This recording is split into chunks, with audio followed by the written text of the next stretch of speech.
Dəqiqələrdə Azərbaycan Prezidenti İlham Əliyevin təyyarəsi Tbilisi Beynəlxalq Hava Limanına enməlidir.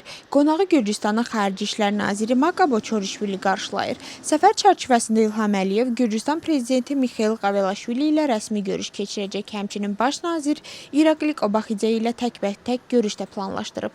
Media üçün birgə bəyanat veriləcək. Səfər çərçivəsində İlham Əliyev Qəhrəmanlar memorialına əklil qoyacaq. Eləcə də Heydər Əliyevin abidəsini ziyarət edəcək. Gürcü Arzusu Partiyasında bildirirlər ki, ABŞ ilə münasibətlərin yenidən qurulması prosesi başlayıb. Hakim komanda son dövrlərdə ABŞ-a həyata keçirilən səfərlərlə həmçinin baş nazirlə dövlət katibi arasında baş tutan telefon danışığına diqqət çəkir. Müxalifətin bir hissəsi isə bildirir ki, apreldə planlaşdırılan səfər zamanı onlar da fəal şəkildə bu prosesə qoşulacaqlar. Xatırladaq ki, bir neçə gün əvvəl hakim komanda tərəfindən açıqlanmışdı ki, Amerika tərəfi apreldə Gürcüstanda gedən prosesləri dərindən araşdıracaq bir qrup göndərməyi planlaşdırır. Hakimiyyətin oponentləri isə Gürcüstanla ABŞ arasında münasibətlərin pisləşməsində Gürcü arzusunu günahlandırır və bildirir ki, hakim partiya tərəfindən konkret addımlar atılmadan ABŞ ilə münasibətlərin sabitləşdirilməsi mümkün olmayacaq. Dünyasını dəyişmiş müəllim Giga Avalyaninin işi üzrə saxlanılan 3 az yaşlı Aleksandr Qabaşvili, Georgi Rixadze və Demetri Çikovani məhkəmə tərəfindən təqsirli bilinib. Cəzanın ölçüsü 8 aprel tarixində elan olunacaq. Hakim Romeo Tqeşelaşvilinin qərarına əsasən Aleksandr Qabaşvili, Georgi Rixadze və Demetri Çikovani onlara irəli sürülən hər 3 maddə üzrə təqsirli sayılıblar. Konkret olaraq onlar qrup halında qəsdən sağlamlığa ağır xəsarət yetirmə, nəticədə ölümə səbəb olma, həmçinin qrup zorakılığının təşkilində və iştirakında günahkar biliniblər.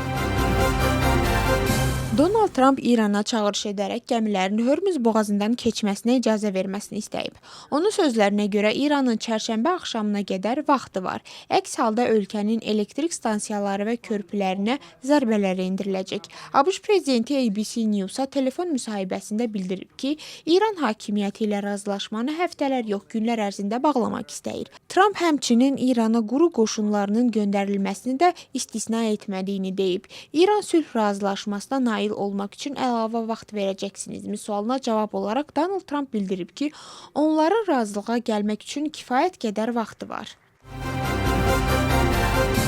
Serbiyada qaz kəmərində sabotaj cəhdindən sonra Macarıstan hökuməti qaz kəmərinin Macarıstan hissəsini qorumaq üçün əsgərlər göndərəcək. Medianın məlumatına görə Macarıstanın baş naziri Viktor Orban Təhlükəsizlik Şurasının iclasını çağırıb. Onun sözlərinə görə Türk axını qaz kəmərinin Voyvodina hissəsində diversiya əməliyyatı hazırlanıb və bunun arxasında ehtimal ki, Ukrayna dayanır. Böyük Pəhrizin ən şiddətli ehtiras həftəsi başlayıb. Böyük Pəhrizin son 6 günü İsa Məsihin ehtiras, çarmıxa çəkilməsi və dəfn mərasiminə həsr olunub. Xristianlar bu dövrü oruc və dua ilə keçirirlər. Bazar ertəsi çərşənbə axşamı və çərşənbə günləri İsa Məsihin şagirdləri və xalqla son söhbətlərinin xatirəsinə həsr olunub. Müqəddəs cümə axşamı günü İsa Məsihin şagirdlərinin ayaqlarını yumasını, son şam yeməyini, İsa Məsihin Getsemani bağında etdiyi duanı və Yahudanın xəyanətini xatırlayırıq. Müqəddəs cümə ibadəti İsa Məsihin çarmıxa çəkilməsi, çarmıxdan kəsilməsi və dəfn mərasiminə həsr olunub. Müqəddəs şənbə Məsihin bədəni ilə məzara, ruhu ilə isə cəhənnəmə enməsi və nəhayət xilaskarın ölülərdən dirilməsi ilə əlaqələndirilir.